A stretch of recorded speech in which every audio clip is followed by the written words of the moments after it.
दो होते हैं। कई बार आपने देखा होगा कि जब वाक्य आपसे पूछा जाता है तो दो तरह से पूछा जाता है। गौर किया है इस चीज पे? जब भी वाक्य पूछा जाता है आपसे, कोई क्वेश्चन पूछा जाता है, तो question there are two types of questions, single interrogative question and double interrogative question.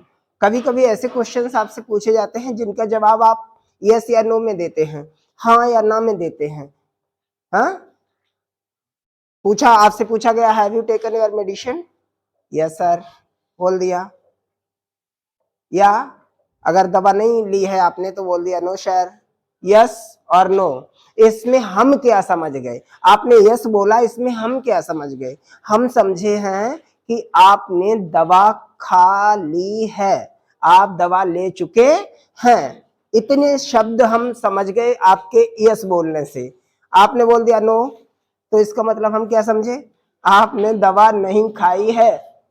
समझ रहे हो? ऐसे वाक्य जो यस या नो में आंसर दिए जाते हैं वो सिंगल इंट्रोगेटिव होते हैं। इनको यस या नो टाइप्स, कुछ गाइड पढ़ेंगे, कुछ बुक्स पढ़ेंगे, उसमें कहीं कहीं लिखा रहता है यस और नो टाइप क्वेश्चन। ठीक है, यस या नो टाइप, इस तरह से भी ट्रांसलेट जब करते हैं या बुक्स में पढ़ते हैं तो उन्हें सिंगल इंट्रोगेटिव जो होते हैं उन्हीं को यस और नो टाइप, यस और नो टाइप सेंटेंस बोल दिया जाता है। ठीक है, तो इसको इस नाम से भी जाना जाता है, सिंगल इंट्रोगेटिव के नाम से हम कह सकते हैं, पुकार सकते हैं इनको, या यस और नो टाइप।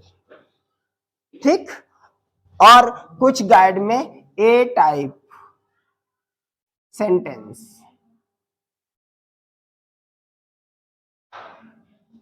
लिखा मिलेगा। सबका मतलब एक ही है, समझ रहे हो? सबका मतलब क्या है? एक है। चाहे तो आप सिंगल इंट्रोगेटिव बोल दें, यस या नो टाइप बोल दें, या ए टाइप सेंटेंस बोल दें, मतलब क्या है? Single interrogative. ऐसे बाकी जिन वाक्यों में, हिंदी वाक्यों में सबसे पहले क्या शब्द लगा रहता है, और इंग्लिश सेंटेंस में सबसे पहले हेल्पिंग वर्ब लगी रहती है। ध्यान रखोगे, यदि इंग्लिश बुक पढ़ रहे हैं आप और उसमें सबसे पहले हेल्पिंग वर्ब से स्टार्ट हो रहा है सेंटेंस, तो हिंदी करते समय आपको क्या बोलना पड़ेगा सबसे पहले? याद रखोगे? रूल क्या लिखा जा रहा है वो समझ लेते हैं। इंट्रोगेटिव बाकी दो प्रकार के होते हैं, ठीक है, बता दिया हमने। सिंगल इंट्रोगेटिव क्या होता है ये देखो, जो हम बता रहे थे, सबसे पहले हिंदी वाक्य में क्या रहेगा? क्या रहेगा? हिंदी वाक्य में क्या शब्द, सिर्फ एक ही क्वेश्चन वर्ड आएगा, क्या। अगर सिंगल इंट्रोगेटिव है तो, और क्वेश्चन मार्क तो लगाना ही पड़ेगा। डबल इंट्रोगेटिव क्या होता है? डबल इंट्रोगेटिव दोहरे प्रश्नवाचक हिंदी बोल सकते हैं, उसको इकहरे प्रश्नवाचक बाकी कह सकते हैं। डबल इंट्रोगेटिव को दोहरे प्रश्नवाचक बाकी बोल सकते हैं हिंदी में अगर बोलना है तो। ठीक है, ये वे वाक्य होते हैं, दोहरे प्रश्नवाचक बाकी वे वाक्य होते हैं जिनमें प्रश्नवाचक शब्द, हिंदी के वाक्यों में प्रश्नवाचक शब्द वाक्य के बीच में रहता है। उसके तरह सिंगल इंट्रोगेटिव की तरह क्या पहले नहीं आएगा, इसमें कोई एक शब्द आएगा। लगभग 11 शब्द हैं प्रश्नवाचक, और उनमें से कोई एक शब्द वाक्य के बीच में आएगा और आपसे प्रश्न पूछा जाएगा। इनका जवाब आप हाँ या ना में नहीं दे सकते, यस या नो में नहीं दे सकते। इनका जवाब हाँ या ना में नहीं दिया जा सकता। इनका जवाब देंगे तो आपको पूरा बताना पड़ेगा। What have you taken in your breakfast today? आज आपने नाश्ते में क्या लिया? तो बताना पड़ेगा ना। आज कॉफी के साथ टोस्ट मिल गए थे, आज चने मिले थे, आज ढोकला मिला था, बताना पड़ेगा। इनका जवाब यस या नो में नहीं दिया जा सकता, डबल इंट्रोगेटिव होते हैं। इनको हम WH टाइप, कुछ गाइड में इस टाइप का लिखा मिलेगा, WH टाइप क्वेश्चन, या फिर WH टाइप सेंटेंस, या फिर B टाइप। ठीक, ऐसे भी मिलेंगे आपको, लेकिन कुछ भी मिले आपको समझ जाना। बी टाइप लिखा है तो समझ गए डबल इंट्रोगेटिव है। डब्ल्यू एच इसलिए होता है क्योंकि ये डब्ल्यू एच फैमिली से ही संबंध रखते हैं, इसमें क्वेश्चन वर्ड आता है और क्वेश्चन वर्ड डब्ल्यू एच से प्रारंभ होते हैं। व्हाट, व्हेन, व्हाई जो भी आप लिखोगे डब्ल्यू एच से ही प्रारंभ होगा। क्लियर हुआ? तो सिंगल इंट्रोगेटिव क्या होता है, डबल इंट्रोगेटिव क्या होता है, समझ गए। आगे चलते हैं। रूल क्या है सिंगल इंट्रोगेटिव, ये रूल सिंगल इंट्रोगेटिव के लिए लिखा गया है। जब बाकी सिंगल इंट्रोगेटिव होता है तो सबसे पहले हेल्पिंग वर्ब लिखी जाती है। सबसे पहले क्या लिखोगे, हेल्पिंग वर्ब। जब बाकी सिंगल इंट्रोगेटिव होगा टेंस पहचानो और उसकी जो भी हेल्पिंग वर्ब हो उसको सबसे पहले लिख दो। इतना करोगे, अंत में क्वेश्चन मार्क लगा देना है। एग्जांपल समझ लेते हैं, अंत में क्वेश्चन मार्क लगा देते हैं। ठीक है, क्या तुम्हारा भाई स्कूल जाता है? क्या की तो इंग्लिश लगानी नहीं है हमें, रूल कह रहा है तुम्हारा भाई सिंगुलर हो गया तो डज सबसे पहले लिखो। Does your brother go to school, question mark लगा लो। ठीक, क्या वे क्रिकेट खेलते हैं? वे प्लूरल है, do they play cricket, question mark लगाओ। क्लियर हुआ? क्या चीज समझ में नहीं आई फिर से पूछो। सब कुछ क्लियर? आगे डबल इंट्रोगेटिव देख लेते हैं। डबल इंट्रोगेटिव देखते हैं, रूल क्या कह रहा है। यदि बाकी डबल इंट्रोगेटिव हो तो सबसे पहले प्रश्नवाचक शब्द की अंग्रेजी लिखते हैं। डबल इंट्रोगेटिव होगा तो सबसे पहले क्या करना है, बाकी को देखना पड़ेगा भैया। प्रश्नवाचक वाक्य डबल इंट्रोगेटिव होगा तो क्वेश्चन वर्ड हिंदी के वाक्य में कहीं बीच में आया होगा, उसकी इंग्लिश सबसे पहले लिख दीजिए। ये रूल कह रहा है। चलो, कहाँ की इंग्लिश पता क्या होती है? वेयर, WHERE, वेयर हो गया। और शेष वाक्य जो रहेगा वो सिंगल इंट्रोगेटिव की तरह कर दो, यानी हेल्पिंग वर्ब लिख लो। चलो लिखते हैं, डू हो जाएगा। तुम की अंग्रेजी तो यू हो गई, where do you live, question mark लगा दो। इजी है, समझ में आया? आगे दूसरा करते हैं, बंदर क्या खाता है? क्या की अंग्रेजी व्हाट। क्या अगर प्रारंभ में आ रहा है तो नहीं लगाएंगे, हाँ तो नहीं लगाते हैं, तो हेल्पिंग वर्ब। लेकिन बीच में क्या आ रहा है तो लगेगी। व्हाट डज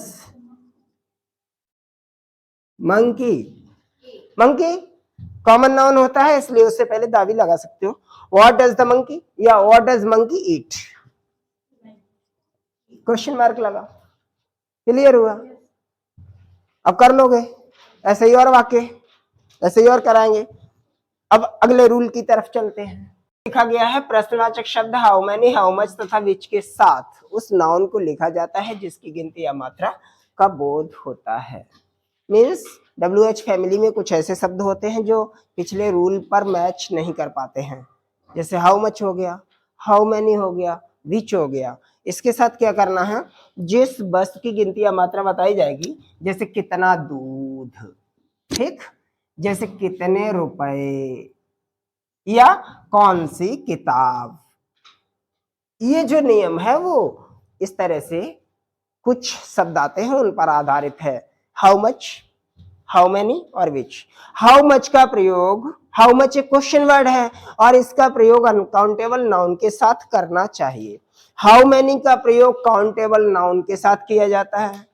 ठीक है, याद रखोगे। चलो आ जाते हैं, माता जी कितना दूध खरीदती हैं? कितना दूध, हाउ मैनी या हाउ मच? हाउ मच लगाओगे। How much milk, how much milk हो गया। माता जी के साथ डू या does? Does. How much milk, अब ये देख रहे हो, इतना पूरा क्वेश्चन वर्ड आपको मानना पड़ेगा, पूरा मानना पड़ेगा क्वेश्चन वर्ड।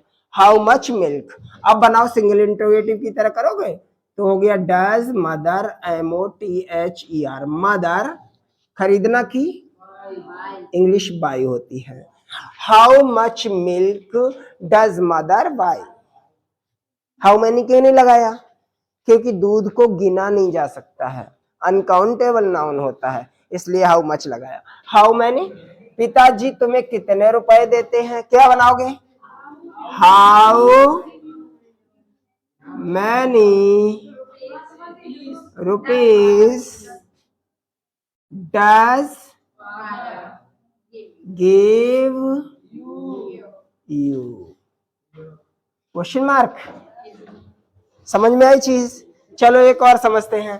तुम कौन सी किताब पढ़ते हो, तो कौन सी किताब, विच बुक, पूरा इकट्ठा लिखना पड़ेगा, WHICH, which book do you read. बहुत सुंदर बेटा, इतने ही मन से पढ़ोगे तो काम बन जाएगा, सेंटेंस आराम से, सारे टेंस आप कर पाएंगे, इतने ही आराम से पढ़ते रहेगा। विच बुक डू यू, हो गया। एक ये आखिरी रूल रहेगा इसका, अपने बाकी का आखिरी रूल इंट्रोगेटिव निगेटिव होता है, इंट्रोगेटिव निगेटिव।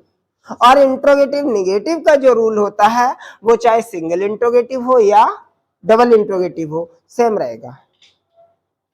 क्या है, जब वाक्य प्रश्नवाचक नकारात्मक होता है तो नॉट का प्रयोग कर्ता के बाद किया जाता है। कहाँ किया जाता है, कर्ता के बाद। और सिंगल जब पॉजिटिव सेंटेंस होता है उसे निगेटिव करते हैं तो नॉट का प्रयोग हेल्पिंग वर्ब के बाद होता है।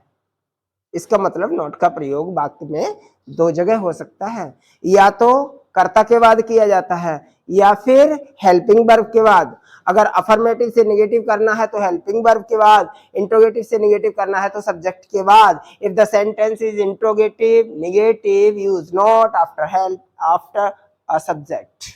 तो ये नियम क्या पूजा स्कूल नहीं जाती है, इसमें सिंगल इंट्रोगेटिव भी है और नेगेटिव भी है। ट्रांसलेट इनटू इंग्लिश क्या हो जाएगा बेटा, क्या लग रहा है, तो डज पहले, डज पूजा, बिल्कुल सब्जेक्ट के बाद नोट लगाओ, does Puja not go to school, question mark लगाओ, ठीक है। Does Puja not go to, दूसरा आपको फिर से करना, क्या हम पढ़ते नहीं हैं, डू लगाओगे, डू लगेगा, हाँ, बी बहुवचन होता है इसलिए डू ही लगेगा। Do be not, question mark लगा है। अगला, तुम मेरे घर क्यों नहीं आते हो, अब की बार डबल इंट्रोगेटिव आ गया है।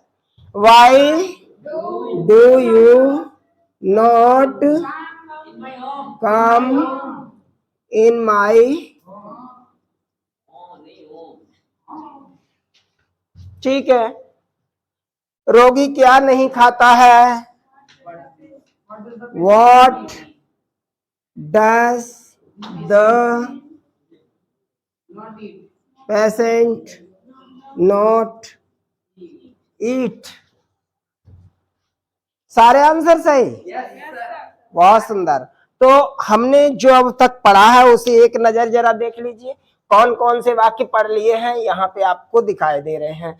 हमने पहला वाक्य पढ़ा था, वो अपना वाक्य था सिंपल, मान लेते हैं वह स्कूल जाता है, इस तरह का हम लोगों ने एक वाक्य पढ़ा था।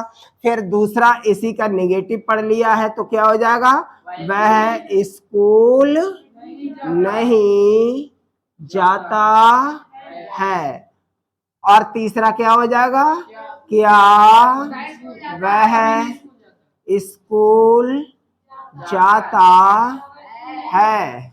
और नंबर 4 बोलेंगे तो क्या वह स्कूल नहीं जाता है, क्वेश्चन मार्क रहेगा।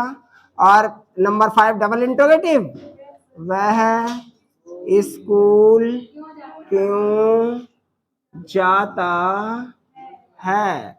और लास्ट क्या रहेगा, वह स्कूल क्यों नहीं जाता है।